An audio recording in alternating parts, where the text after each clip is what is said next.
পৃথিবীর এক প্রান্তে আমার মুসলিম ভাইটি ছিন্ন মস্তক শিশুকে শূন্যে তুলে আহাজারি করছেন। তাতে আমার কি? আমার দেশে এখন হিট ওয়েভ চলে। কোকাকোলা দিয়ে গলা না ভেজালে শান্তি মেলা মুশকিল। You know what? ফিলিস্তিনে নিক্ষেপ করা প্রত্যেকটা মিসাইলের অর্থের যোগানদাতা আপনি।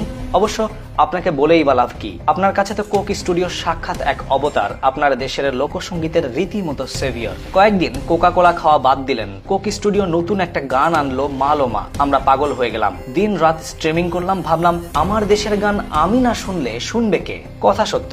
আসলে কি জানেন, আমরা আমাদের জীবন থেকে কোকাকোলাকে বাদ দিতে পারবো না। কারণ কোক স্টুডিও আমাদের দেশীয় সংস্কৃতির রুট লেভেলের গানগুলো নিয়ে কাজ করছে, যেই গানগুলো কয়েক পূর্বপুরুষ ধরে আমাদের অস্থিমজ্জার অংশ হয়ে আছে।